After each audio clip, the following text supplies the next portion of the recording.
So may nagtanong sa akin, paano nga ba daw gawin yung mooncat method? So bago natin simulan, hit like and follow. So una, ilagay nyo muna yung mga pusa nyo. So dito, pinalitan ko yung mga owl ko. Na-max out ko na yung pet capacity ko, kaya mas maluwag na yung area na mag-cover ng ability ng mooncat ko.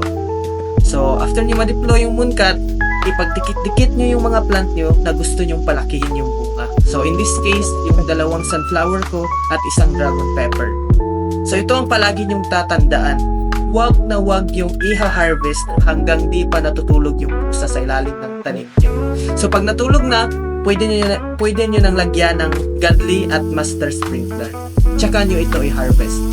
So dito naman sa dragon pepper ko, hindi ko siya ma-harvest kasi hindi pa siya fully grown.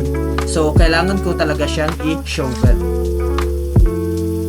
Once natulog na ulit yung pusa nyo at pasok pa din sa bilog yung plant nyo, pwede nyo na itong i-harvest at need yung bilisan kasi 20 seconds lang at mawawala na yung buff ng mooncat. Tapos leave tayo, balikan natin ng mga 10 minutes.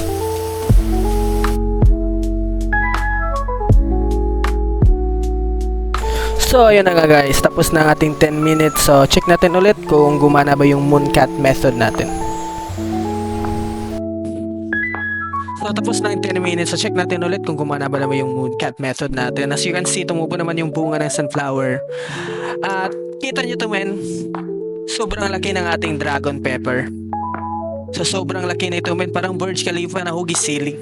So yung pinaka-importante kasi yung sa sunflower. Although win tayo dun sa dragon pepper, check natin yung sunflower. So may 2 studs lang siya, 2 studs. So palpak siya men, dapat kasi 3 studs to.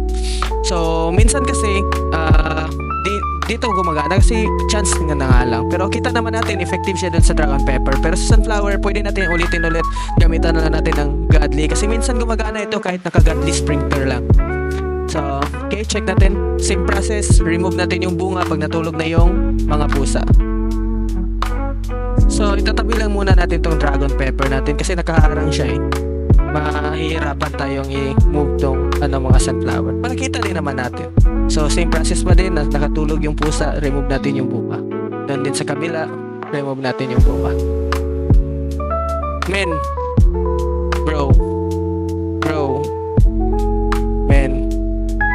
Bro. Gagi, men. Gagi. So, yun na nga. Medyo masakit. Pero kailangan nating mag-move on. Pero tuloy natin to. Madami yung sinakripisyo. Pati isang sunflower ko naging sakripisyo.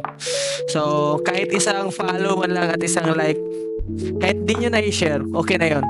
So tuloy pa rin natin. Kasi minsan gumagana to kahit nakagadli lang. So try pa rin natin yung best natin na ma-achieve yung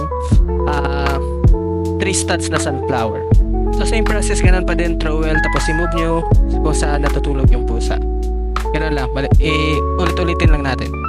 So, nag-leave ako at tapos bumalik ako kasi malapit nang ma-expire yung godly natin. So, tinry ko, chinek ko ulit at yun, 2 studs pa din yung sunflower. Bigo tayo men, pero gagawa tayo ulit ng video na maging successful ulit kagaya ng ibang mga previous sunflower ko which is di ko nakunan. Although win naman tayo, di nasayang yung master natin kasi sobrang laki naman natin dragon pepper.